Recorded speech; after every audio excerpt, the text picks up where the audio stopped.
Okay, we have two topics to talk about today. First is the second derivative.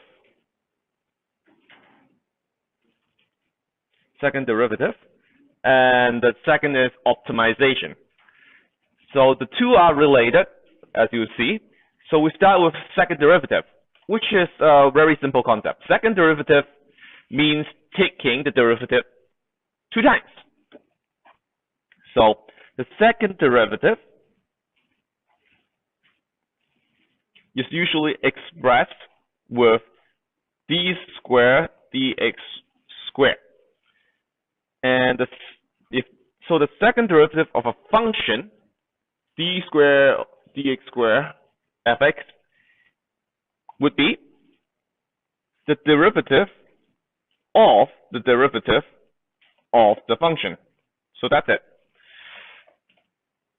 Since the derivative of a function itself is a function, you can take the derivative again, and this is called the second derivative, right? So it's the derivative of a derivative.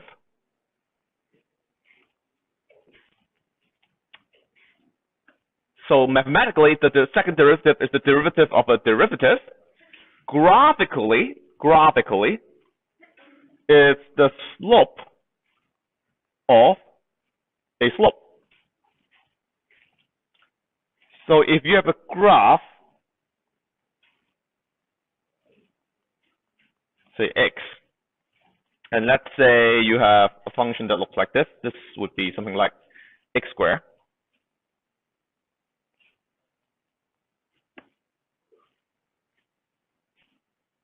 Then the blue line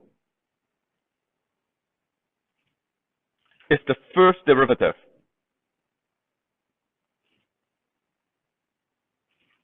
Something like this.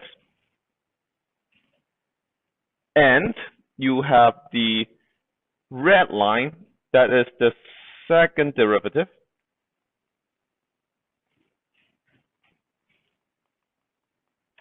This is the slope of the blue line. So the blue line is the slope of the black line, and the red line is the slope of the blue line. So this is just 2. Okay, so mathematically, the second derivative is the derivative of a derivative. Graphically, it's the slope of a slope. Now, in terms of what you can use it for, the most natural application would be once again, in physics. If you have fx being the distance traveled, then as we say last time, so the derivative of fx is what you call velocity or speed. So we are not in a physics class, so I just call it speed. But in physics, it's called velocity, which is different. The second derivative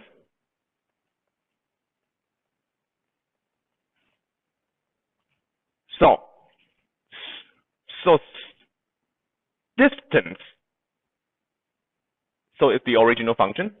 Speed is how fast distance is changing. And the second derivative would be how fast speed is changing. And what do we call that? Acceleration. That's right. Acceleration. So that's the most natural interpretation of the second derivative. It's acceleration. So if you want to know how fast GDP is accelerating, the GDP growth is accelerating, that's second derivative. How fast interest rate is growing, that's second derivative. So it's used quite often to describe changes. That's the first use. And there is going to be a second use in optimization that we'll talk about in a moment. The rules of differentiation applies to second derivative because you're simply taking another derivative. You're finding another derivative. So there's really nothing that has changed. So for example,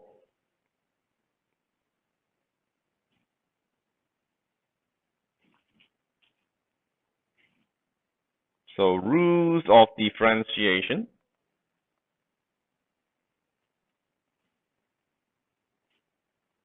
applies. So let's say if you're asked to find the second derivative of something like 5x squared plus 2x, you just need to take the derivative twice. So that equals to the derivative of the derivative of 5x squared plus 2x, right? So you just need to take the derivative twice. You do the one inside and then you do the one outside. So let's first do the one inside. Okay. The derivative of 5x squared plus 2x, you should be familiar with this now. So 5x squared becomes 10x.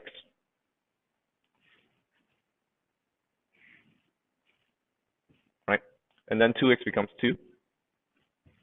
And then you take the derivative again, you get 10. Right? So nothing has changed. You're just taking the derivative for more times. You can take it the third time, the fourth time, then you have the third derivative, fourth derivative, and so on. Okay? So let's start with this one. And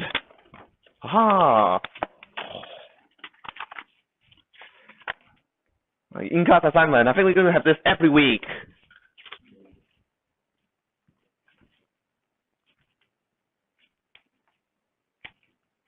All right. Apparently, everyone has already completed the first question. So let's move on. And all of you got it right. So no need for much explanation.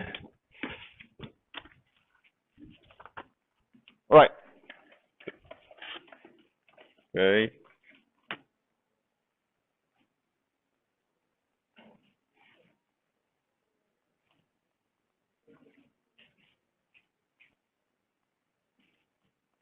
Right. You were asked to find the second derivative of x cubed minus 3x squared, right? Yep.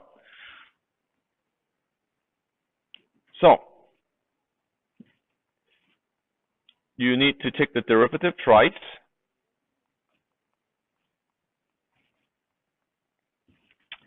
The first derivative is 3x squared minus 6x. And then you take the derivative again. That becomes 6x minus 6, right? Or if you want, you can say it's 6x times x minus 1. Okay, so done. Good. All right. As I said, this can be interpreted as the acceleration of the function. This is the first use. Now the second use, optimization.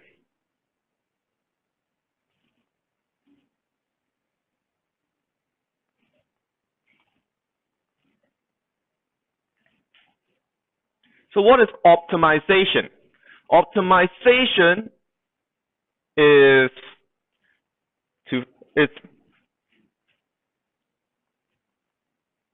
finding the maximum and/or minimum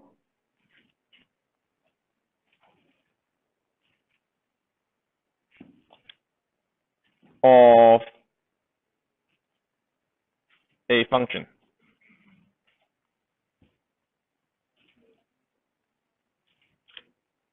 Okay, so that's called optimization, finding the maximum and/or minimum of a function.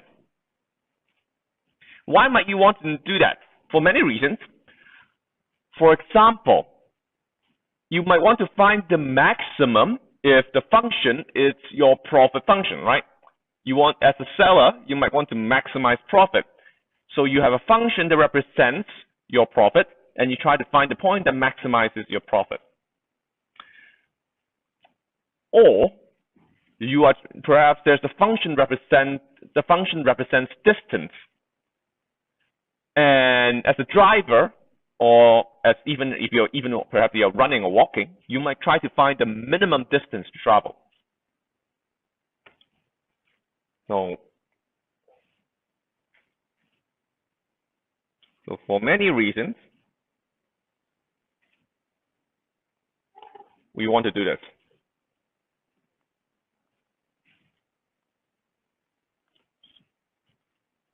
So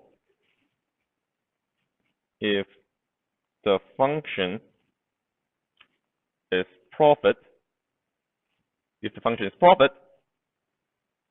a seller would want to find the maximum profit, right?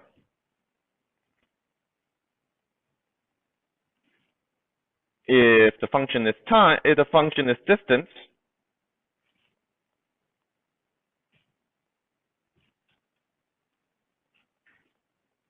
a driver would want to find minimum distance.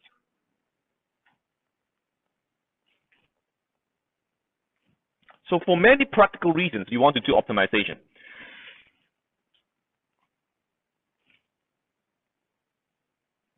So how to do optimization? We start with the simplest case, which is we have a function that depends on x, and we try to find a way such that we know which x would give us the maximum or minimum.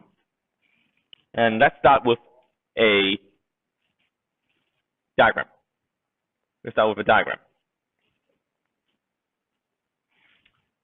Okay, I'm going to go up a bit.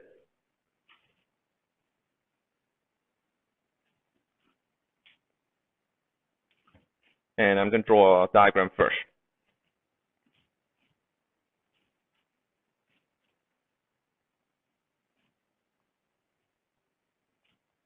Okay.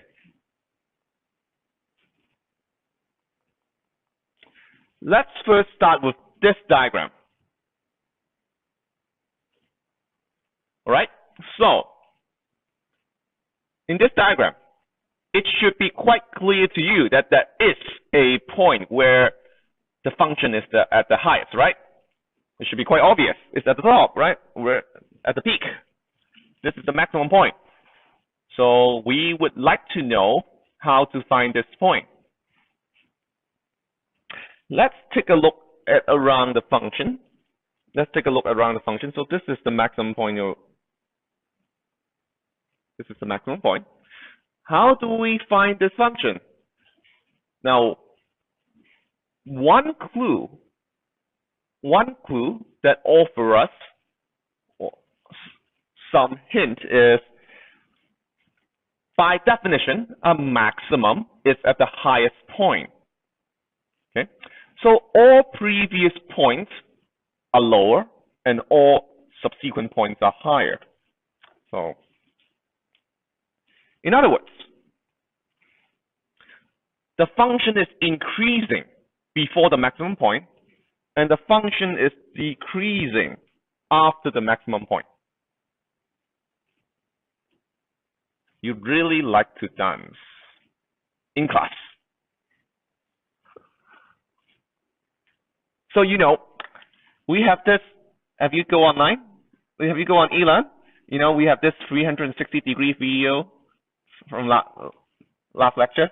So this is how it comes. This is where it comes from. So as I see, I'm recording the video again, so everyone can go online and watch you dancing again on YouTube.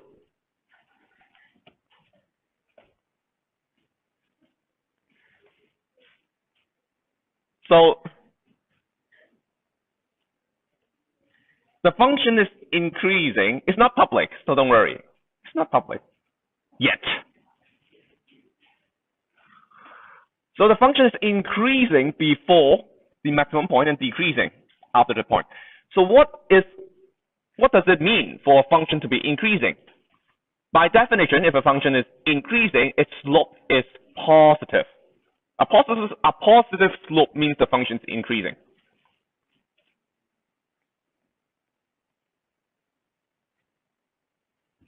And a negative slope means the function is decreasing. So one way to find the maximum is to find a point that the slope is increasing first and then decreasing afterwards. Okay.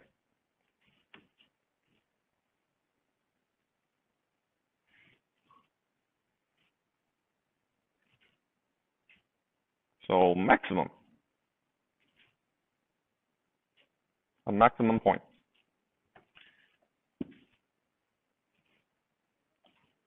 So at the maximum point, what do you expect? You should have slope bigger than 0 before the point,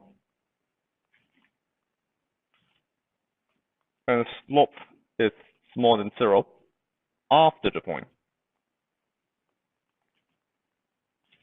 Okay, so if the slope is bigger than 0 before the maximum point, and the slope is smaller than 0 after the point, so what's the slope at the maximum point? 0, right? You go from positive to negative, so it must pass through 0.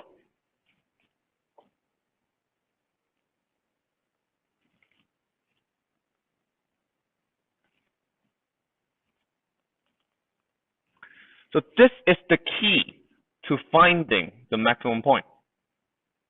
The slope should be 0.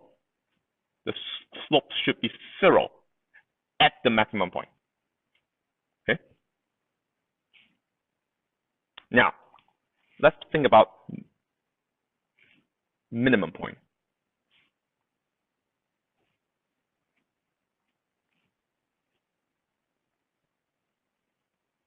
Okay?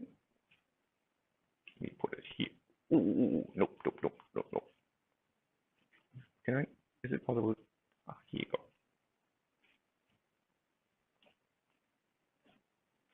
All right, next.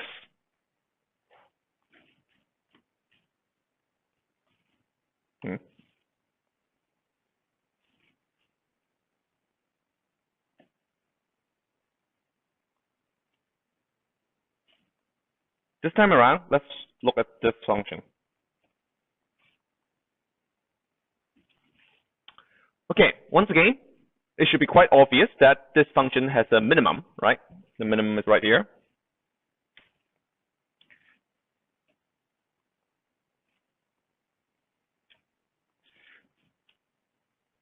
By the same logic, if you think about it, how can we characterize the minimum? The minimum is the lowest point. So all previous points are higher than the minimum. And all subsequent points are also higher than the minimum, right? So the previous points are decreasing because the minimum point is the lowest. So all previous points are higher. So the slope is negative. The function is decreasing. After the minimum, it's higher. The function is getting higher, so the slope is positive. So once again, you have a situation where the slope is negative on one side and the slope is positive on the other side. So the slope is 0 at the minimum. Okay. So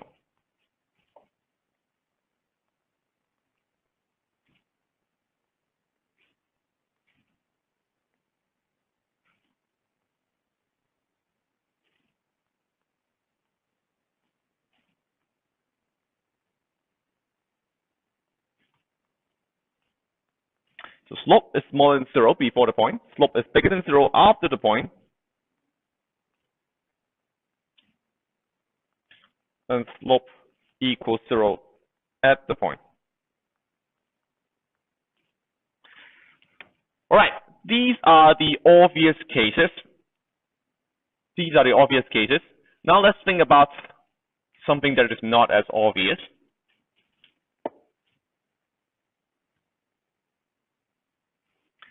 For one, now the way I draw the function, if you think about it, actually, whenever you plot a function, realistically, you can only show part of the function, right?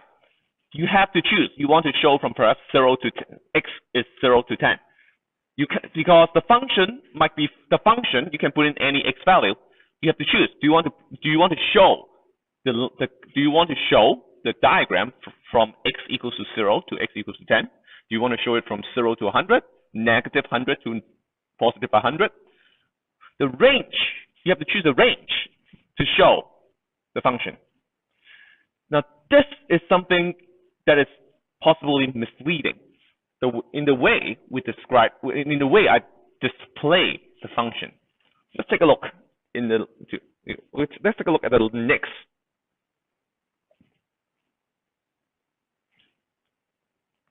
next diagram.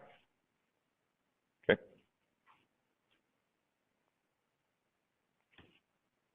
Now,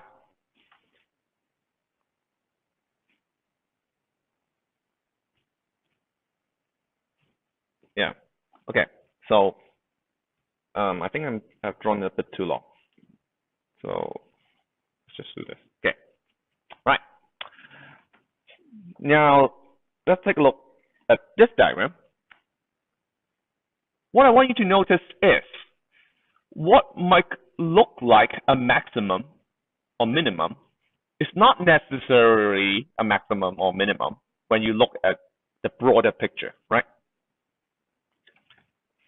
You can think about the previous two cases as zooming in a particular region, right? If you zoom in a particular region in this curve, in this diagram, you would think that the function has a maximum or minimum, when in fact it is not quite the maximum or minimum of this function. So to make clear what we are finding previously, you give them a name. What we have been finding, what we call a local maximum and minimum. A local maximum. And this is a local minimum, right? So from now on, unless otherwise specified, we are always finding local maximum and local minimum. As you see in this particular diagram, there might not be a maximum or minimum for the whole function. There's nothing that guarantees that there will be a maximum or minimum for the whole function. In the next class, I would describe what economists very often assume to make sure that there is, in fact, a biggest number for the whole function. But in general, there's no reason to believe there must be a maximum or minimum value for the whole function. So, whenever we say we are finding the maximum or minimum, very often we are just referring to a local maximum and a local minimum. And what does that mean? That means that you can define a rectangle like what I'm doing.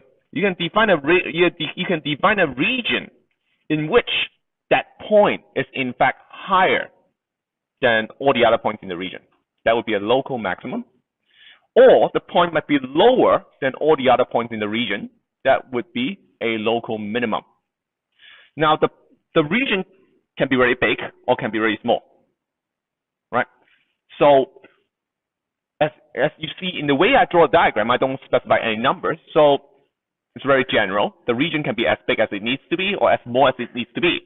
As long as you can find a region in which the point is the largest inside the region, that's a local maximum.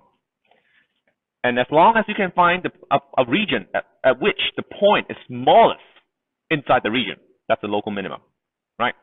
And the technique we use are all about finding local maximum and minimum. Okay.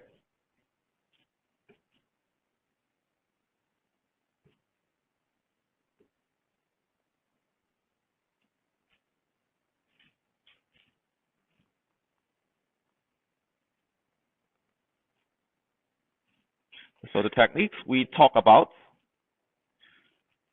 give us local maximum and minimum.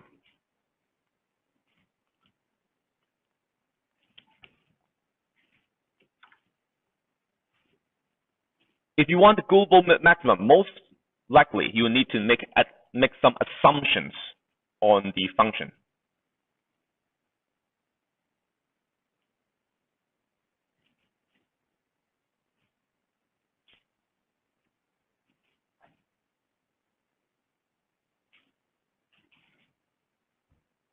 Okay. Now that we have this settled, just remember that this just guarantees that the point, the techniques we talk about only guarantees that the point is higher than the other points around it. That's all. It doesn't guarantee that it's higher than all the points on the function. So it just guarantees that it's higher than the points around it. How do we make use of what we just talked about here? The slope here. Okay. How do we make use of these facts? Slope equals 0 at the point. So this is the first thing we want to do. Both the maximum and the minimum are characterized by slope equals 0. And what is slope? Slope is the derivative. This is where calculus is used in optimization. By finding the derivative, you get the slope. And by setting the derivative to 0, you get either a maximum or a minimum. Okay. So let's first start with that.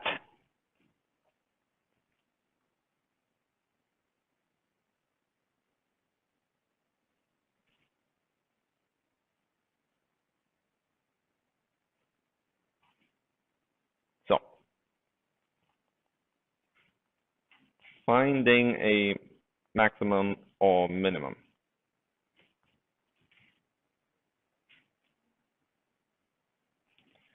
Right, how do we find it? What you need is take the derivative of the function and set it to 0. That's what you need to do.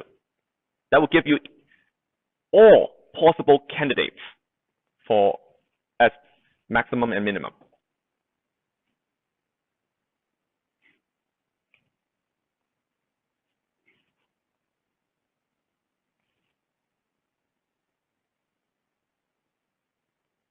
So the multiple of the plural of maximum is maxima.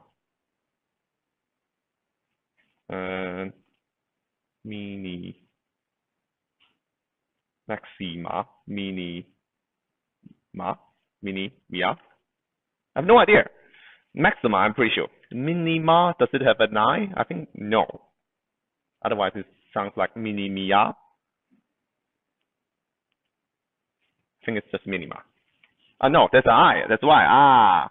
There's supposed to be an I here. Minima. Okay, that's right. So taking the derivative once gives you all candidates of maxima and minima. Right? For example,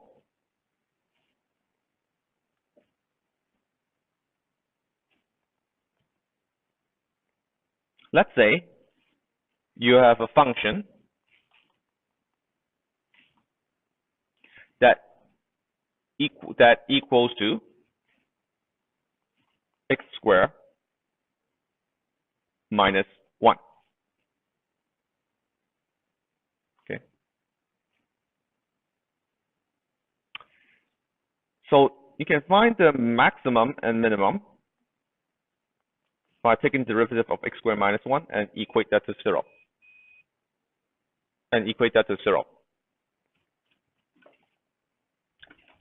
Right? So you can find the maximum or minimum of this function by taking the derivative and equate it to 0. And this is a very simple example. You should all be able to do it, right?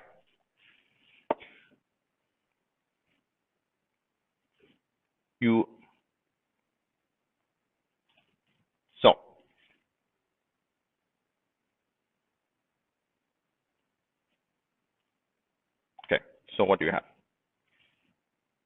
You have, let me make sure this is correct. Okay. You have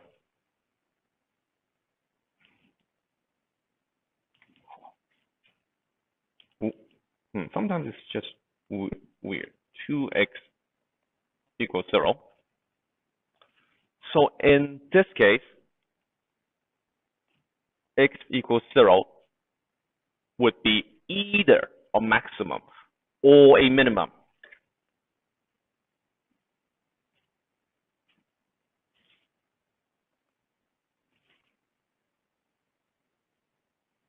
We don't know yet. But this is the way to find it. This is a candidate for either being a maximum or a minimum. To figure out whether it is in fact a minimum or a maximum, you have to do additional steps. One way is obviously to draw the diagram, but if you can draw a diagram, you don't really need calculus to begin with, since you can just look at the diagram and see which point is the maximum or minimum. So to verify whether it's a maximum or minimum, we have to make use of the fact that the slope is changing in a different way for maximum and minimum. So if you scroll back,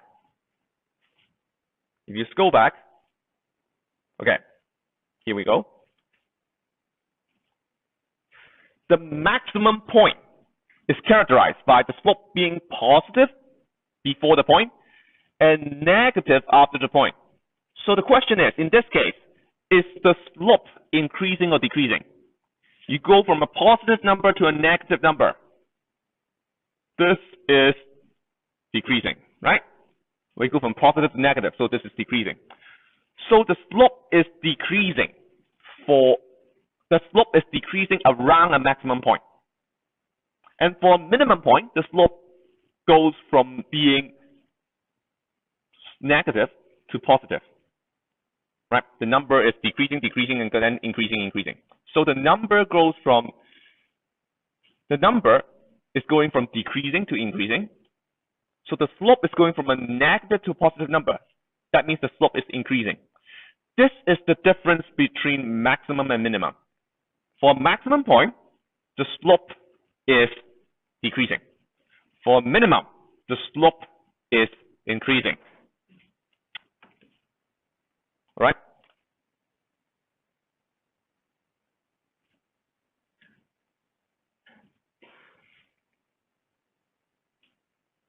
So this is 1. You want to first find the derivative and set that to 0. And 2.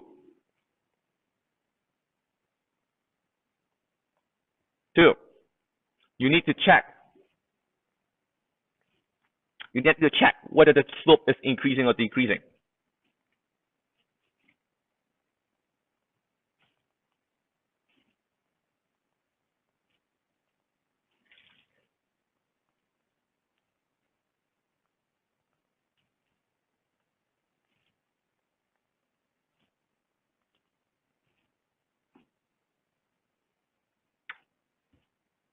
And how do you do that? If you want to know whether the slope is increasing or decreasing, you are essentially looking for the slope of the slope, right? Because the slope tells you whether something is increasing or decreasing. If you want to know whether the slope is increasing or decreasing, you are looking at the slope of the slope, right? And as we just said, the slope of the slope is the second derivative.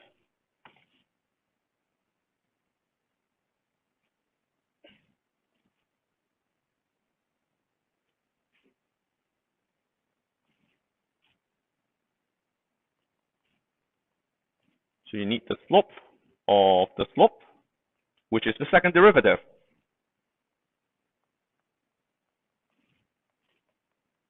Right. So the second derivative is the slope of the slope, which tells you whether the slope is increasing or not. As we say, as we just said, if the slope is decreasing, then it's a maximum. So if the second derivative is negative, that means the slope is decreasing. So this is a maximum.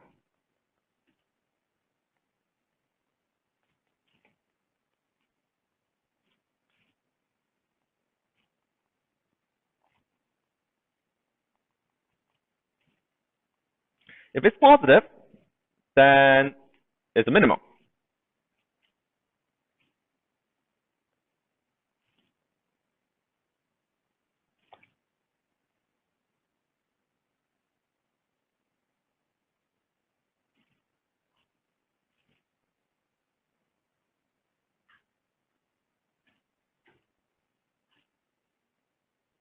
So it's as simple as that.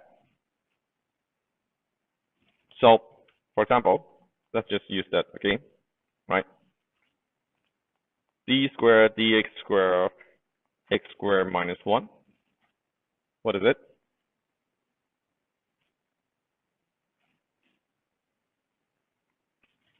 It's equal to 2. What does that mean? 2 is bigger than 0. 2 is bigger than 0. So that means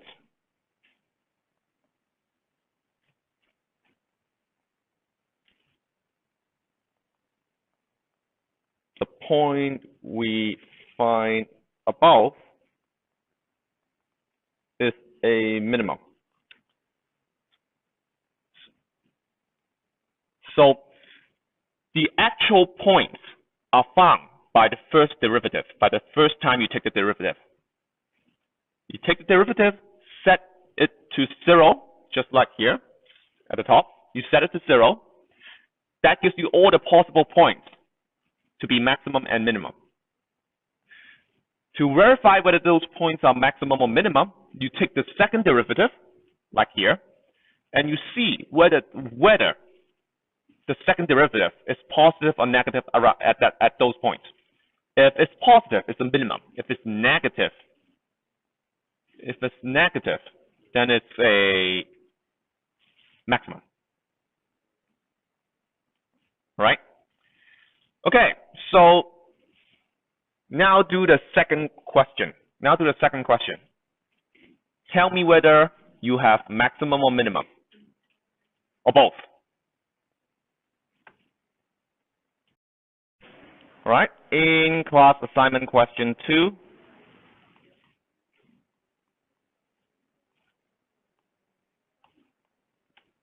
So it's the same function as before. So if you want, you can just save time and copy over what you already have. Actually, I shouldn't write this right now. So sorry. Okay, erase. What I should say is find the maximum and minimum. All right. Find the maximum and minimum of, what is it? X cubed minus 3x squared, right? So, as I said before, the first step is to find the first derivative, take the derivative once, and set that to 0. You have 3x minus 6x, so 3x squared minus 6x equals 0. This is a quadratic equation, which means you have 2 roots, right? You have 2 roots, right?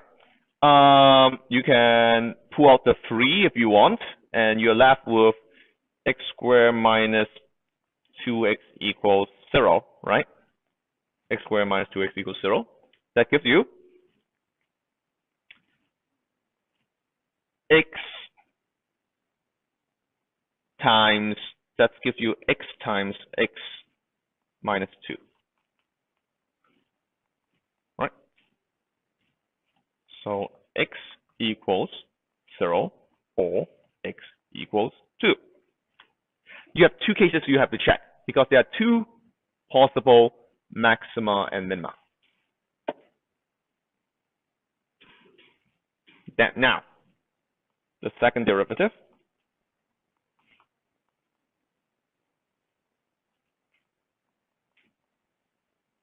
it is, as you have already found, 6x minus 6. So you have two cases to check. For x equals 0 and for x equals 2, you have to check two cases. For x equals 0,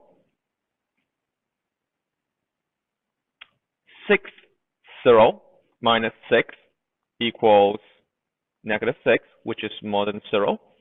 So x equals 0 is a local maximum. And for x equals 2, 6 times 2 minus 6 equals 6, which is bigger than 0. So x equals 2 is a local minimum. So, so take the first derivative, equate that, set that to 0. That gives you one or more points that could be maximum or minimum. Then find the second derivative, which sometimes is a number, sometimes is a formula. If it's a formula like we have here, 6x minus 6, you substitute each point inside and check whether at that point the second derivative is larger than 0 or smaller than 0. If it's smaller than 0, it's a maximum. If it's larger than 0, it's a minimum.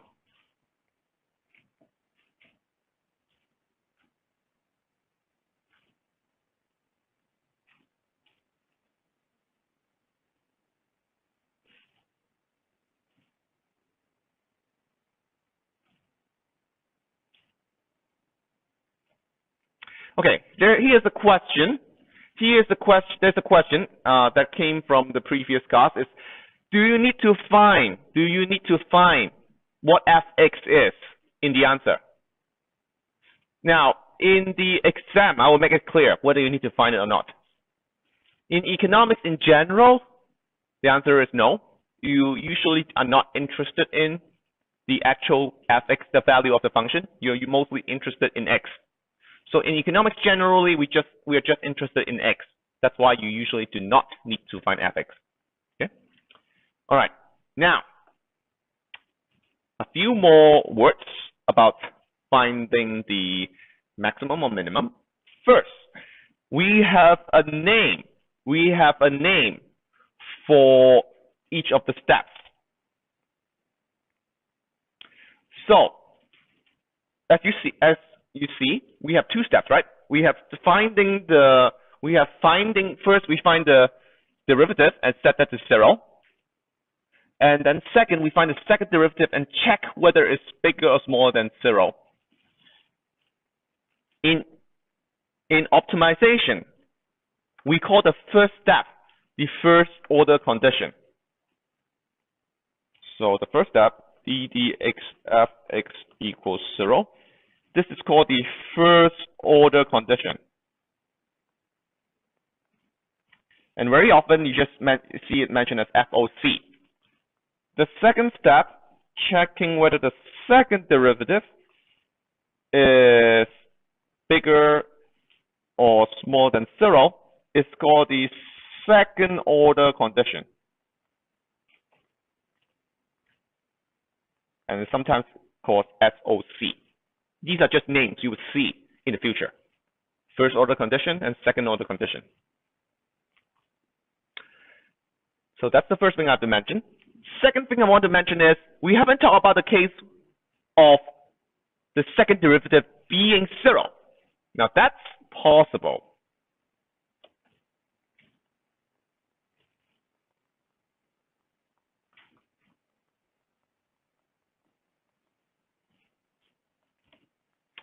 it can appear.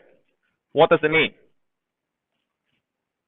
Now let's imagine a diagram that has this property.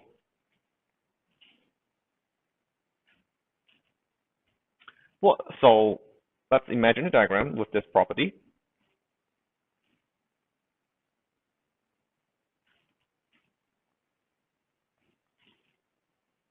So let's think about a situation similar to a maximum.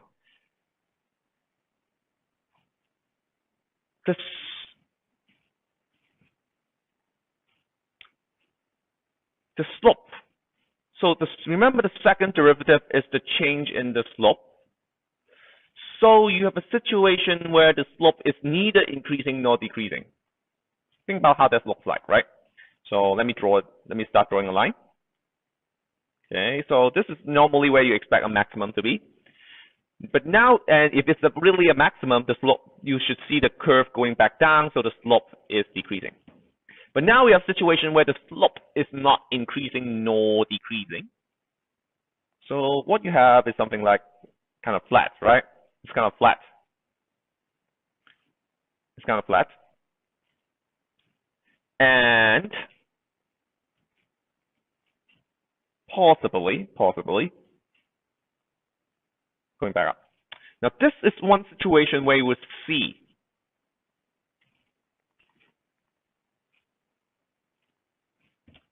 a point.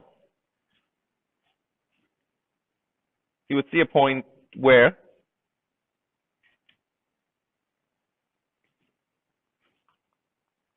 the first derivative is in fact 0. So this would be a candidate for being a maximum or minimum. And it is also why it's very important to check the second order condition. It's very important to take the second derivative, because this point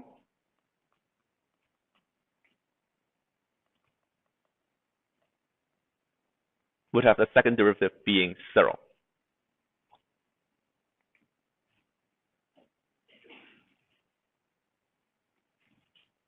This one with second derivative being 0. A very, very prominent example would be x cubed.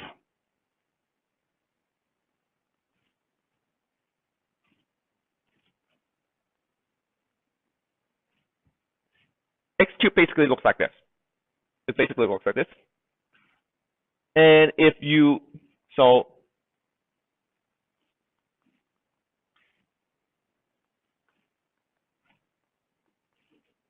now, so x cubed has a candidate for being a maximum minimum at 0.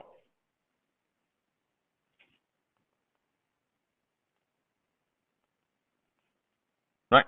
So x equals 0 is a candidate for a maximum or minimum. But if you check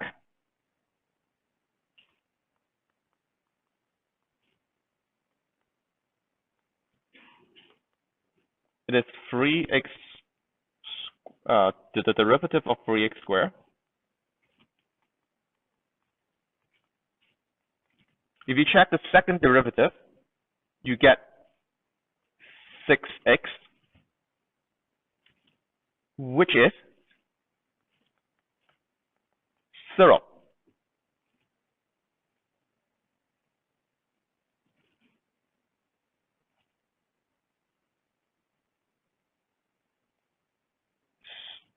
So x equals 0 is neither a maximum nor a minimum. Right? It's not a maximum, it's not a minimum, because the slope is not increasing nor is it decreasing.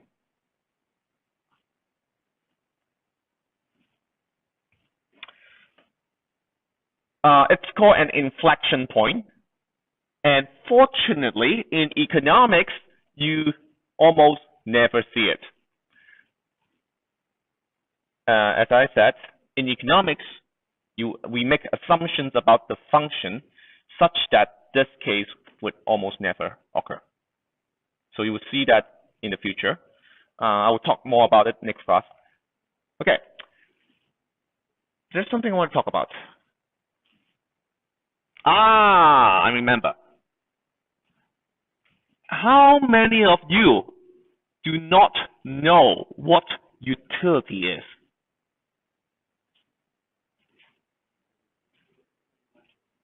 Okay, let's do it the other way around. Let's see who is smart. Who knows what utility is? See? No one. One. Okay. One. How many of you are taking basic micro? More than yesterday's class. So okay. So since a lot of you do not know what utility is, in order to do the next question and to understand economic application, so let me first explain what utility is.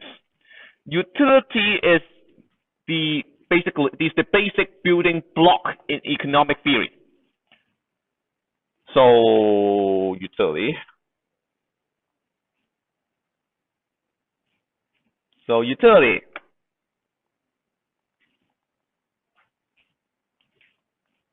功用.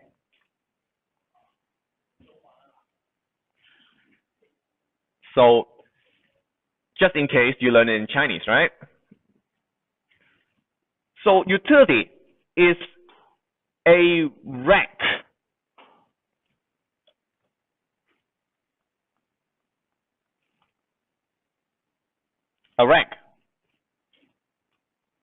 of stuff.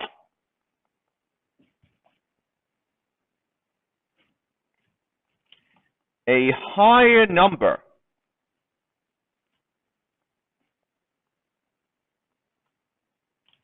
means more preferred.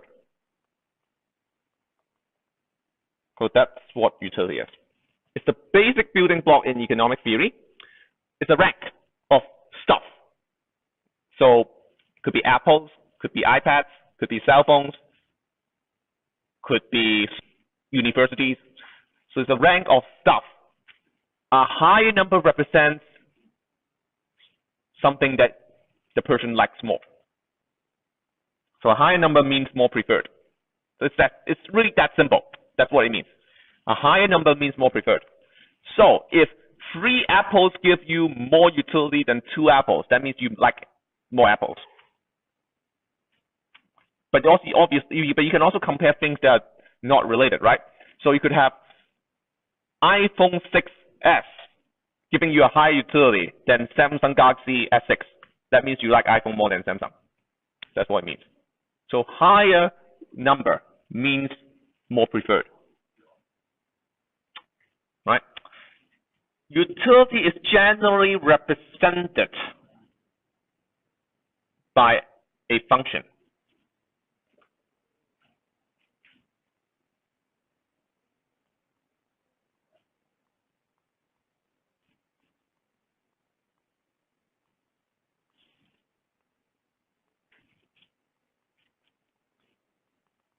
So generally, it's a function of something like u, x, and perhaps some additional terms, where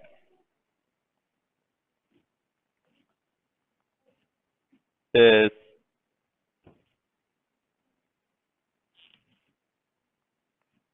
is a quantity the individual can choose.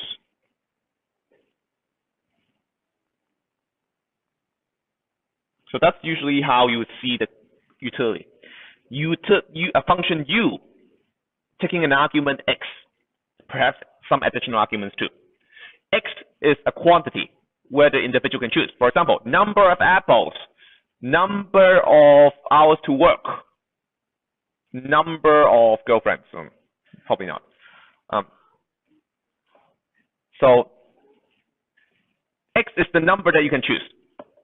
Okay, x is the number that can be chosen. In at least my class, when I teach my basic microeconomics, usually you would have 2 arguments.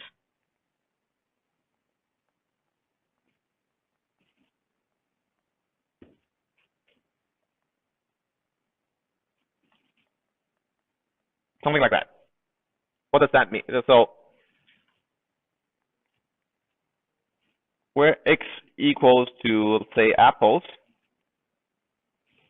and W equals wealth. So this is a very typical application.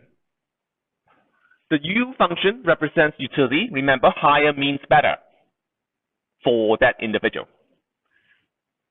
X is number of apples, W equals to wealth.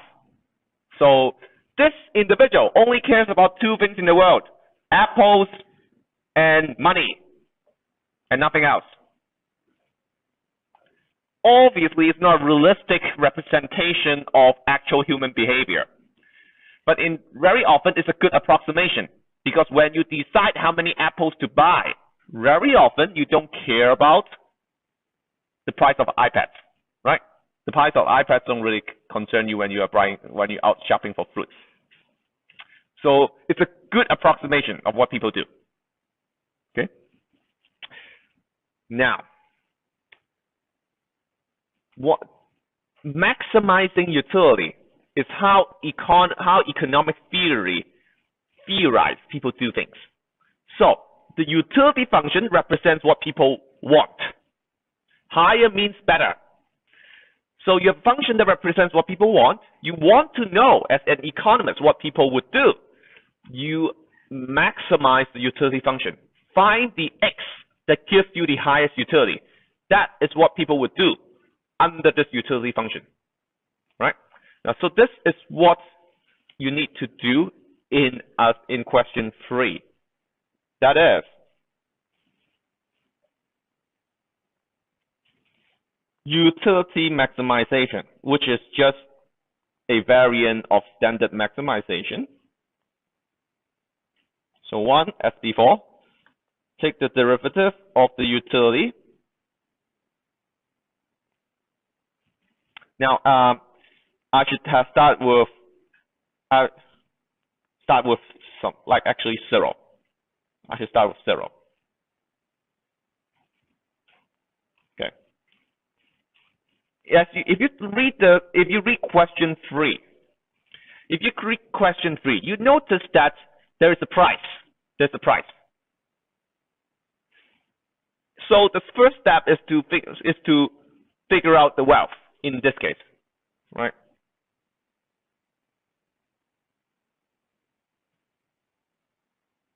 So in that case, you have to substitute X and price, possibly prices in the future, into W. 1, take the derivative of the utility. And 2, check the second order condition. Right? So that's the 3 steps you need to do. Okay, so I have an example that is not the one in the question. Let me find it. Where is it? Oh.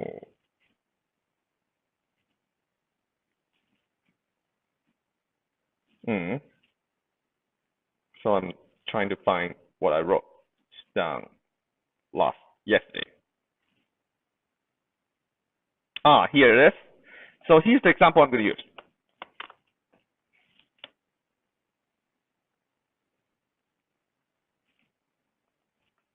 So let's say John's utility function.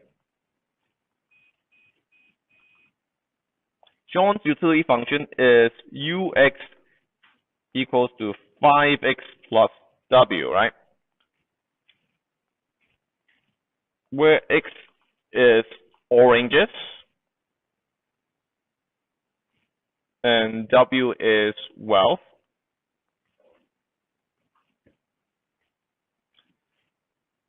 Okay, oranges total cost is c x equals x squared.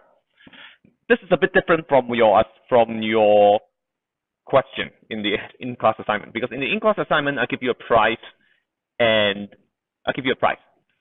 So in that case, the total cost would be price times quantity. In this case, I just give you total cost directly, which is x squared. So, and then I ask, if John has $500, right? If he has $500, how many oranges will he buy? So this is a very standard micro question. We give you a utility function, we give you some sort of cost or price, and ask you how many units the individual would purchase. Okay, and as I said, the first step is figure out the wealth. So wealth is 500 minus cost, which is 500 minus x squared.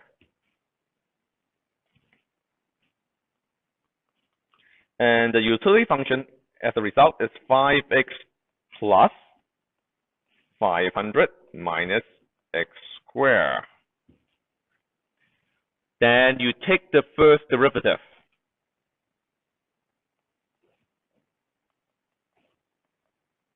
Which is derivative of 5x plus 500 minus x squared. It's not difficult to take. It's going to be 5 minus 2x, right? So x equals 2.5. So it's just simple maximization, simple optimization. There is no difference from before. It's just the interpretation.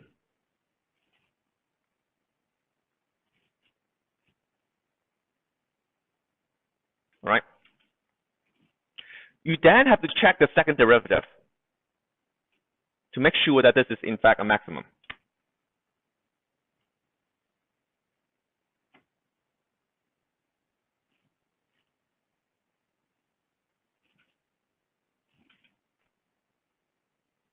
So let me just put this out. This is the first order condition.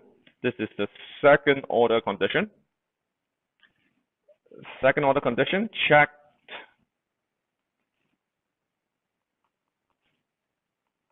So you have to calculate the second derivative.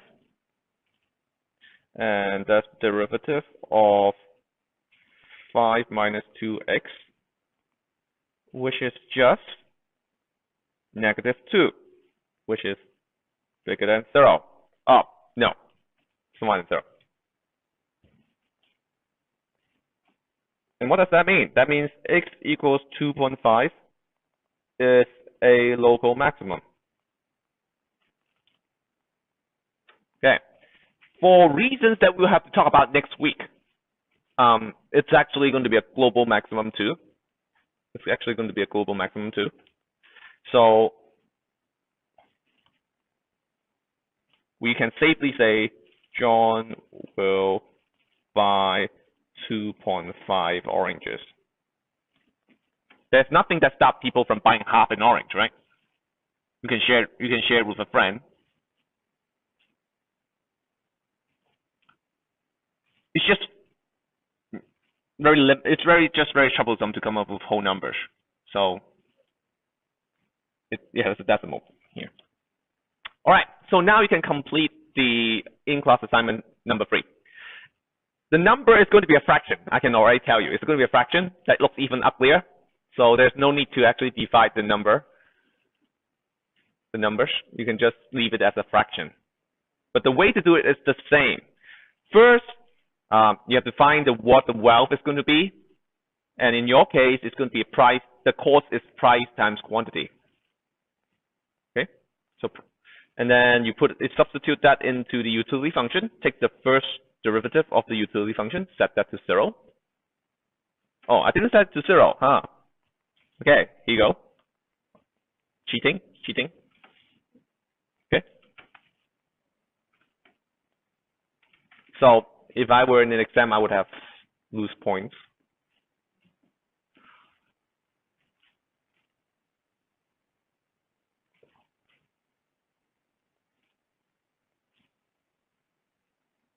So just follow the steps and complete the third one.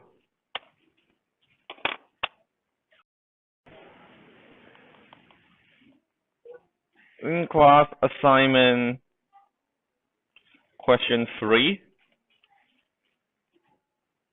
All right, utility function depending on number of apples and wealth equals to 8 times log x plus wealth. Right, as I said before, wealth starts with he has $50, right? And then 50, not 56. 50 minus. In this case, the cost is price times quantity, so minus 3x.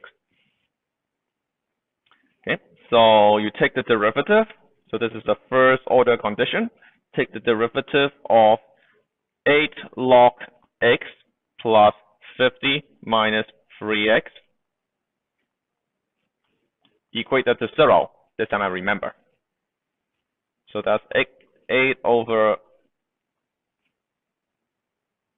log 8 over x minus 3 equals 0.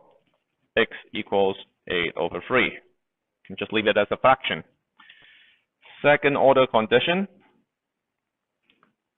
Take the second derivative of 8 log x plus 50 minus 3x.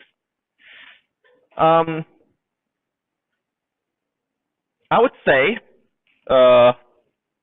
actually there is no need to write down the original function again. You can, I would say, you can just start with this step. It would be fine. Just start from the second step. It's fine because you have already taken the first derivative. No point in writing down again. Just start with the second step.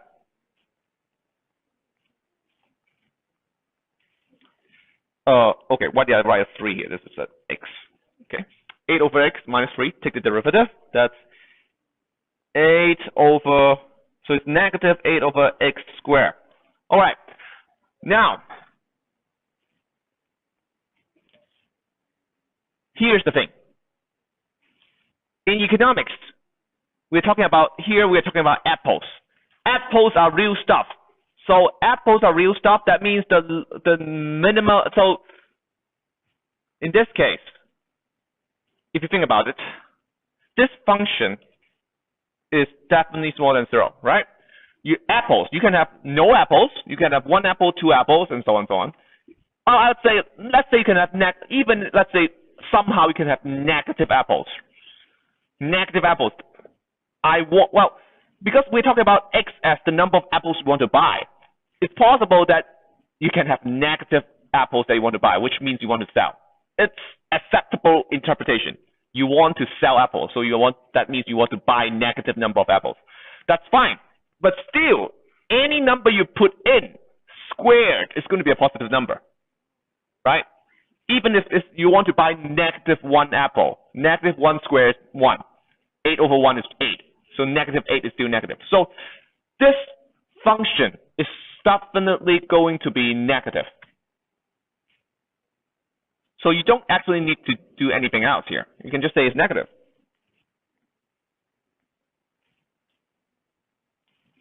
So x equals 8 over 3 is a local maximum.